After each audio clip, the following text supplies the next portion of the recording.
Alright, so we're going to get right into the second episode of the BoneShatter Jug series. We've been working on this build quite a bit, and it's come a long way since the first video. We are currently jumping into a tier 4 map that has been corrupted, and right away we're going to enter into a delirium mirror. So far, the build is performed quite well, with some small upgrades that we made. The upgrades that we made were very small, no more than a couple chaos apiece for each gear slot, except for our amulet, which was Astramentus. That was around 18 chaos or so, but I'll get to a breakdown of that a bit later on. For right now, I'm just kind of giving an overview of what's been occurring. So our build's been was at level 68, and now it's at level 81, so a huge jump in levels. This is mainly because white tier maps actually give a decent amount of XP, especially when you're in the lower levels. I mean, you can get up to even like half of an XP bar per map, which means dying really isn't that much of a problem, because you're not running out of white tier maps, and on top of that, you're getting so much XP that even if you do die, it doesn't really matter. Why this is nice is that, especially in the early testing where we were upgrading the character, I was taking a look at different ways in which the build had problems. Examples are chaos damage. That's something I mentioned in the first video. We had minus 60% chaos resistance. Well, after an Uberlap upgrade, that's what I did at level 75. An Uberlap was no problem. It helped a lot. Did it fix the problem? No. We still have problems with chaos damage, but did it help significantly? Yes, absolutely. Same thing with our flask setup. We have a new set of flasks as well, which were just picked up off the ground and rolled, but they're much better than what we had before. No duplicate flasks. We have a Chaos Res flask now, which is really nice. I still want to trade out that light flask for a granite flask, because that'll help us a lot with even more survivability down the road, but right now we're actually in pretty good shape. Our Molten Shell prevents a lot of burst, which is really nice, or even just general hits when mapping, as its uptime's pretty decent. It's around a 5,000 health shield or so, just about under, actually. I'm just kind of looking at the tooltip, 4,800. Yeah, pretty good. Well, as well, we also have Enduring Cry, lots of regen, which is fantastic. Here we're going to do a little boss gameplay. Here's us killing the tier 4 map boss. As you can see, it went down fairly quickly. Now, in that case, what we saw was, and you can back it up if needed, is when you have two mobs next to each other, because of how BoneShatter works, the damage echoes off one another, and so you basically get double damage in a sense, because it pulses whenever you stun. And that's where you get a lot of extra single target damage if there's additional mobs nearby. But at the same time, though, our single target's damage is still adequate without the shotgunning, though, of like two enemies next to each other, so that was just kind of a cherry on top. We can do tier 1 through 5 maps, no problem. We can alch them, etc. I haven't been corrupting them, just been alching them. It's been totally fine. In this map, we don't die. However, the build still can die. So what does it die to? Generally, elemental damage. That's kind of the key here. Physical is usually fine, but it's elemental, even though our res are capped, we have decent amount at max res. But it's elemental or chaos damage.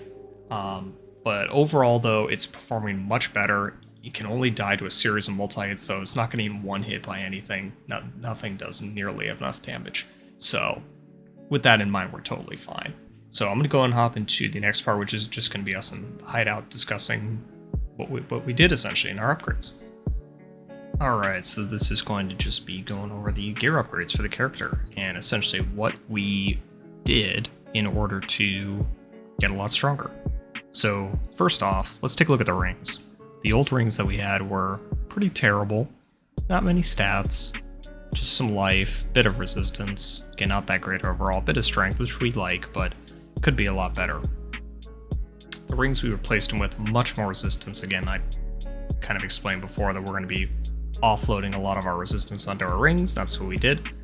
These both have a lot of resistance, and they do have an open slot for life, which is fantastic. So both these work out great. I will have a link to the POV for this version of the character, so that way you can kind of like test if you're doing this character, like where you are, like around the same place, or just if you're curious. I should have had one for the last setup for the character, as in like before we did these upgrades, but the character had so many problems anyway. I kind of don't want people starting at that point, just because, although the idea is for people to improve from that point, if you can possibly skip that step and just kind of start at like an earlier map character, then that would be most optimal, but each to their own.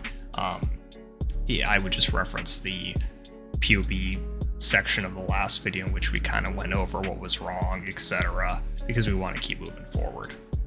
So looking at our gear, rings have been replaced, which is fantastic. Flasks, same thing, have been replaced. Amulet has been replaced. Surprisingly enough, this amulet actually isn't too bad. Has some crit multiplier, crit strike chance, life, dex, which we actually do use. But as a whole though, we do just want the raw attributes from Astromentus. It gives us way more.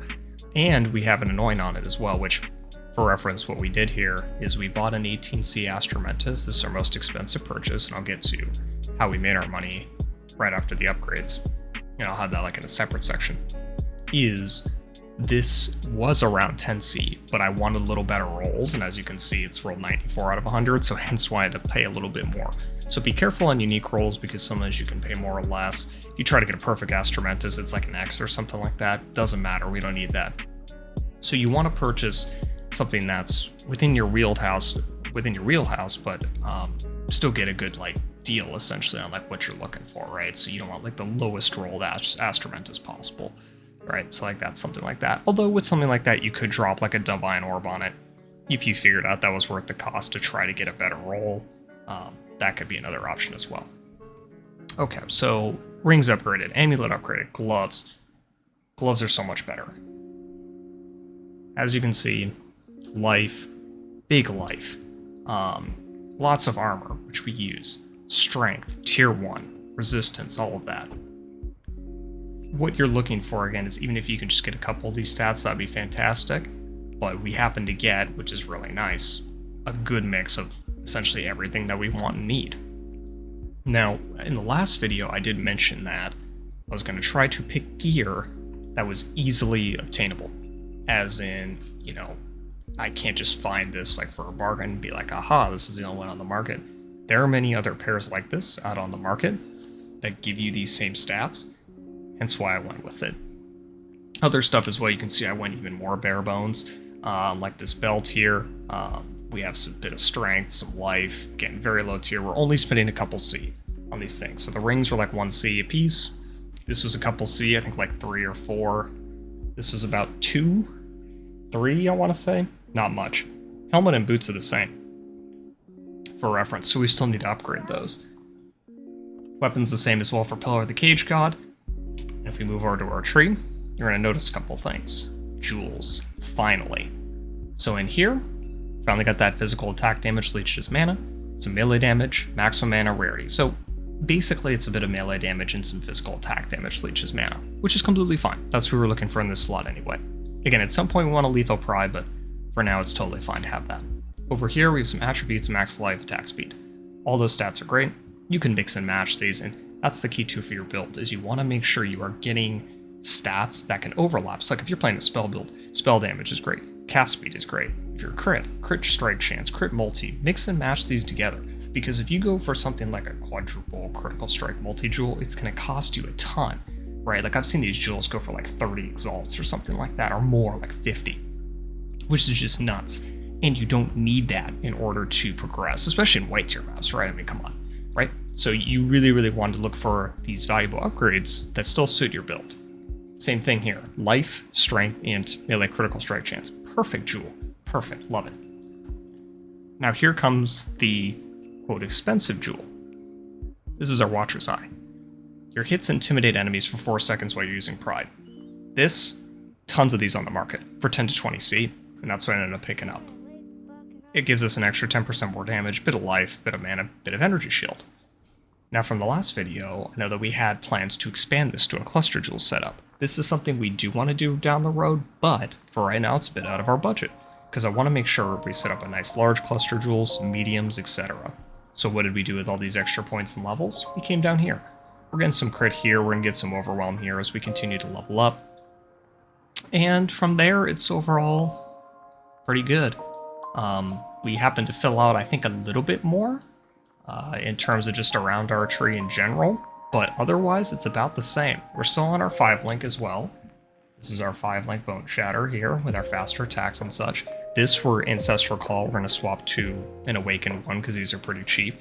At some point, just give us an additional strike skill. That's another thing too, take a look at Awakened gems, see if there's any that are really cheap as you start doing these upgrades, right? If they're like an Exalt or something like that, don't worry about it, get it later. But if it's like 10C, pick it up. You might as well, right? Start leveling up, put some quality into it. Okay, so great upgrades so far. One thing I'm going to point out is at the bottom here, I did use Meganord's Vise for a while, and I put this in the last video for a reason. These were great gloves, and they mapped absolutely fine, tiers 1 through 5. The reason why I got these is that way we could start using a bit of Eldritch currency and just get some better stats overall, like life, kind of ease out our resist a little bit more too and such. But again, feel free, that's the thing, because you can use something like a cheap unique as long as you're res capped and such, and it'll get the job done. We're extremely over res capped. I mean, you can see our gold res is 195%. So do we overdo it on the res? Yes, of course, right? You could be switching around these ring bases, etc. The idea though is just to get capped so that way if we're making upgrades in the future, then we're not really as limited, right? That's the idea here. So res looking great, armor looking nice. Pop all of our flasks, good amount of armor, chaos resistance, okay, but we also still have endurance charges, keep that in mind, and that gives us a lot too. And for reference, for our 4th Ascendancy, we did pick up Unrelenting, Chaos Res, reduced elemental damage taken, physical damage taken. Fantastic, love it all. Might consider switching to Unstoppable, but that would probably be at a later point. Okay, so that's all the general upgrades. So now I'm going to go ahead and get into the next section, in which basically explain how did we get all this money, right? Do we do anything advanced, etc.? Not really, so that'll be up next. Okay, so this is going to be going over how I actually got the upgrades for this build, because obviously the money didn't just appear out of thin air.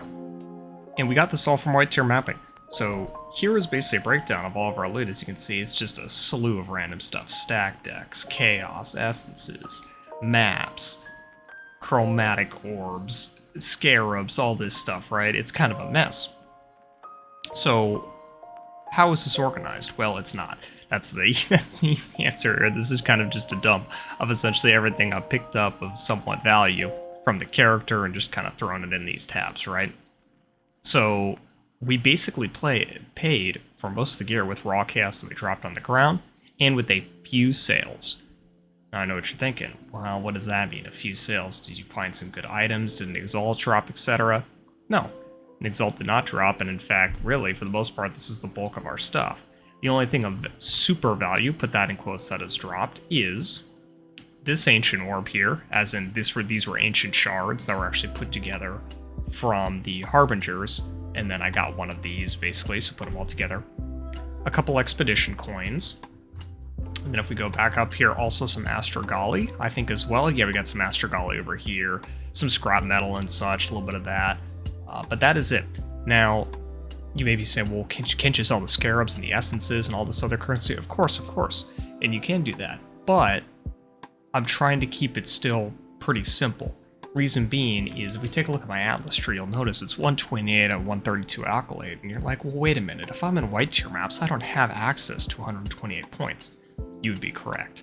Hence why the stuff that we sold, the few things we did, were from Delirium Mirrors just randomly spawning, which for reference, I don't have any of the Delirium stuff spec'd on my tree.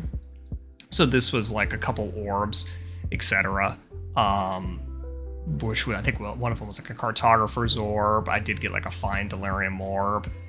And I think that's about it. It was like 2 orbs of such. The sales from not part of the project, but make sure this guy gets his flask. Yeah, that's basically the big sales. So for the most part, in terms of like having things like an Exalt drop didn't happen, which is really, really good, because that shows that even without good RNG, you can still make a decent amount of money and get your character going, which is super important, right? So looking again at our tree, what are we actually spec'd into? We are spec'd into some shrines, which for the most part when mapping, I would use the shrines to help me map, but were they needed for the build? No. And that was kind of the showcase earlier showing that you don't actually need them to map.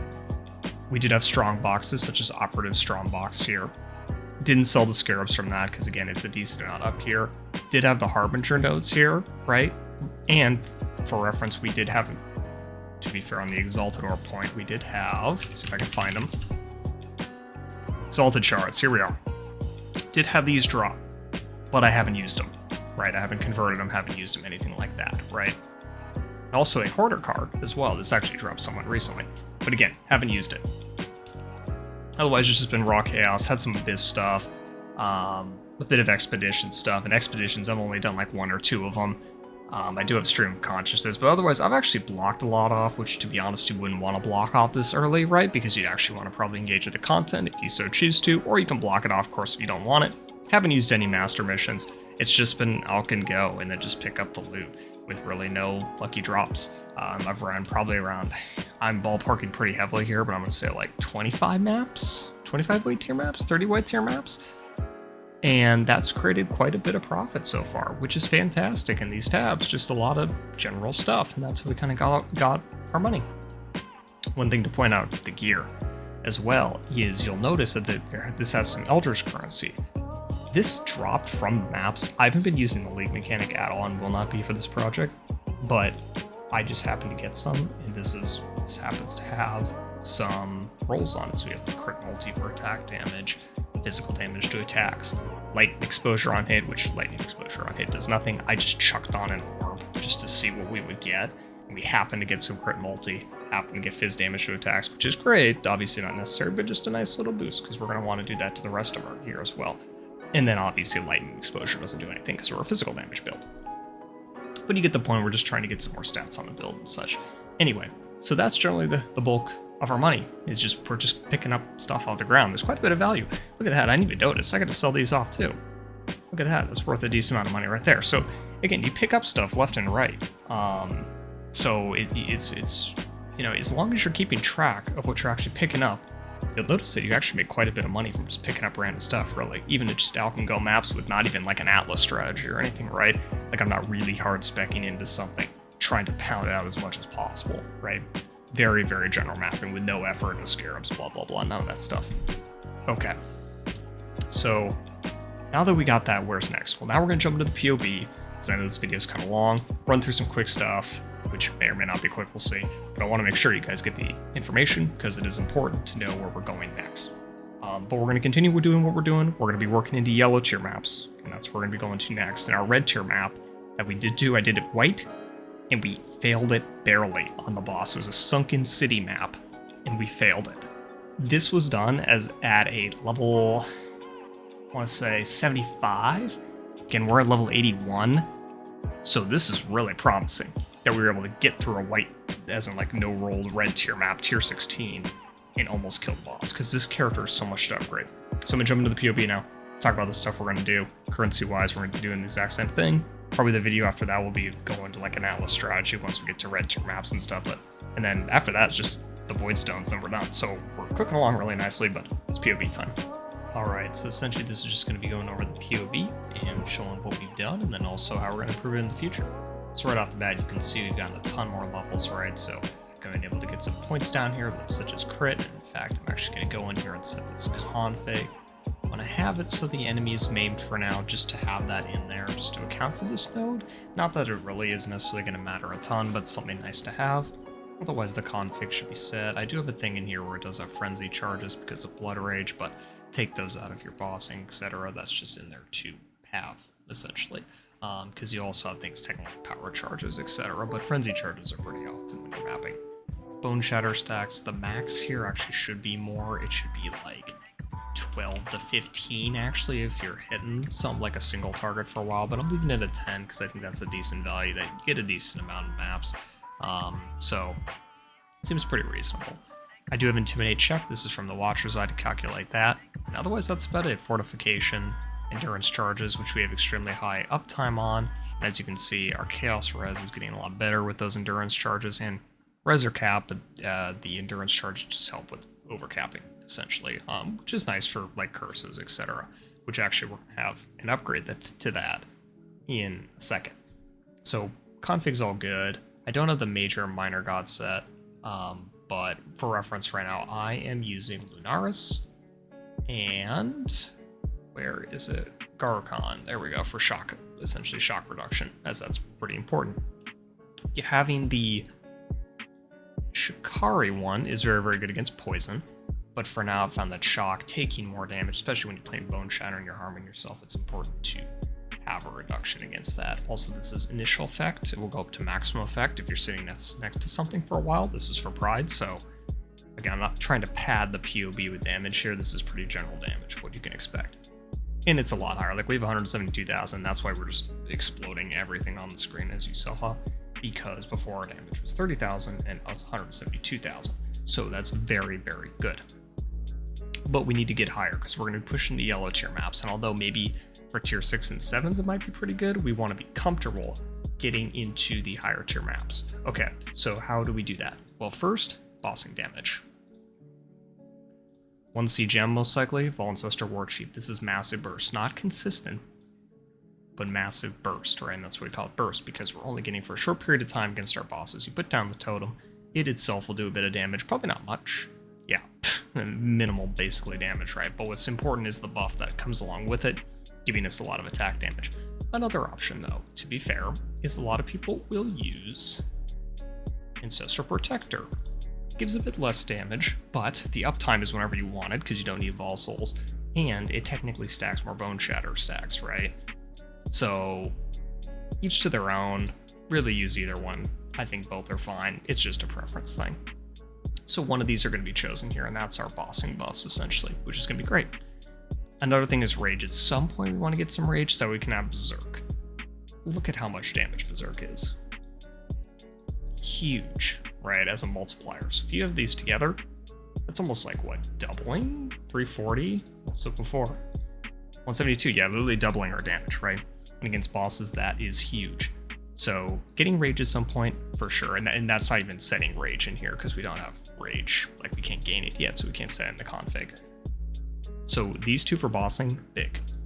6-link time, Impale. But then you may say, well, why don't you take something like Brutality, right? Like clearly isn't that just more damage? You're not wrong. On paper, this is more damage. Here's the problem. Impale chance. Let's come over to our calculations. Impale's 100% with that gem. It is not without it. This leads to inconsistent damage. Because we already have crits going just about half the time, and that's with our flask up, right? If I take this off. Still about 49%, which is pretty good, but half the time we're not getting our crits in, and so I don't want to have more inconsistent damage with not properly impaling the target. So Impale needs to be on. And again, Impale, you're just stacking up damage. Basically, I would check on the wiki to see the exact mechanics, but basically it's a stacking mechanic, and you're building up a lot of stacks, and then it's dealing equal, like, reflected damage, etc., like, based on the damage you're dealing. Anyway, works really, really well for physical damage builds that are stacking some kind of Impale, and we are on the tree, we are on our gems, right? We have some Impale here, some Impale here, we're stacking in our gems, so kind of it happens to work really, really well. So that's gonna be our goal here. BoneShatter, let's keep cranking the gem level. Look at this. 3 levels. Imagine if we turn everything on. Nuts, 678,000 burst. That's a lot. That is a lot. If we were bursting this in yellow maps, no problem. No problem. I mean, it would just be way overkill. So, work on our burst. Work on our 6-link. Another thing we're going to try and experiment with, cast when damage taken setup. We have some open links.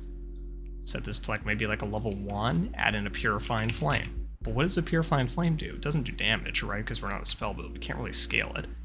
But it creates Consecrated Ground.